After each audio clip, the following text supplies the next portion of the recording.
let me just explain in 2 minutes the Ukraine war.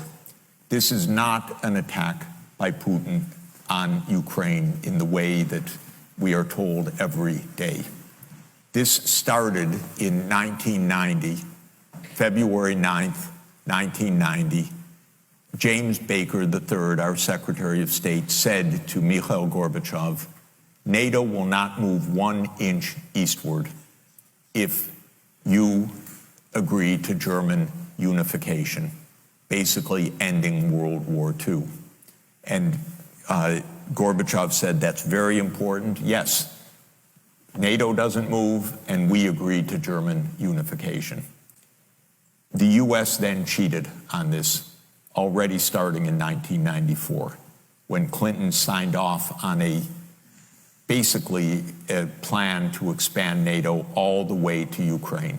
This is when the so-called neocons took power, and Clinton was the first agent of this. And the expansion of NATO started in 1999 with Poland, Hungary, and Czech Republic. At that point, Russia didn't much care. There was no border other than with the Königsberg, but other than that, there was no direct threat. Then the US led the bombing of Serbia in 1999. That was bad, by the way, because that was a use of NATO to bomb a European capital, Belgrade, 78 straight days to break the country apart. The Russians didn't like that very much.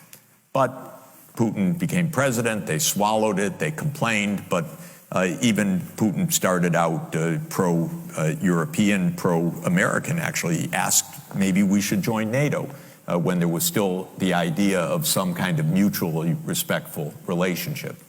Then 9/11 came, then came Afghanistan, and the Russians said, yeah, we'll support you, we understand, to root out terror. But then came 2 other decisive actions. In 2002, the United States unilaterally walked out of the Anti-Ballistic Missile Treaty. This was probably the most decisive event, never discussed in this context. But what it did was trigger the US putting in missile systems in Eastern Europe that Russia views as a dire, direct threat to national security by making possible a decapitation strike of missiles that are a few minutes away from Moscow. And we put in 2 Aegis missile systems. We say it's defense. Russia says, how do we know it's not Tomahawk nuclear-tipped missiles in your silos? You've told us we have nothing to do with this. And so we walked out of the ABM treaty unilaterally in 2002. And then in 2003, we invaded Iraq on completely phony pretenses, as I've explained. In 2004-05, we engaged in a soft regime change operation in Ukraine, the so-called First Color Revolution. It put in office somebody that I knew and I was friends with, and am kind of distantly friends with President Yushchenko, because I was an advisor to the Ukrainian government in 1993, 94, 95. And then the US had its dirty hands in this. It should not meddle in other countries' elections. But in 2009, Yanukovych won the election and he became president, and in 2010 on the basis of neutrality for Ukraine. That calmed things down because the US was pushing NATO, but the people of Ukraine on the opinion polls didn't even want to be in NATO. They knew that the country is divided between ethnic Ukrainian, ethnic Russian. What do we want with this? We want to stay away from your problems. So in February 22nd, 2014, the United States participated actively in the overthrow of Yanukovych. A typical US regime change operation, have no doubt about it. And the Russians did us a favor. They intercepted a really ugly call between Victoria Nuland, my colleague at Columbia University now, and if you know her name and what she's done, have sympathy for me. Really. Between her and the US ambassador to Ukraine, Jeffrey Piat, who's a senior State Department official till today. And they talked about regime change. They said, who's going to be the next government? Why don't we pick this one? No, Klitschko shouldn't go in. It should be Yatsenyuk.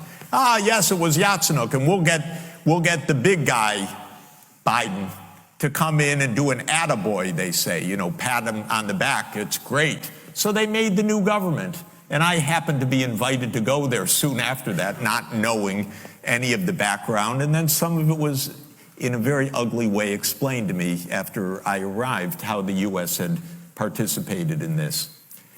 All of this is to say, the U.S. then said, okay, now NATO's really going to enlarge. And Putin kept saying, stop. You promised no NATO enlargement. It's been, by the way, I forgot to mention, in 2004, Estonia, Latvia, Lithuania, Bulgaria, Romania, Slovakia, Slovenia, 7 more countries in the not 1 inch eastward. And then, okay, it's a long story, but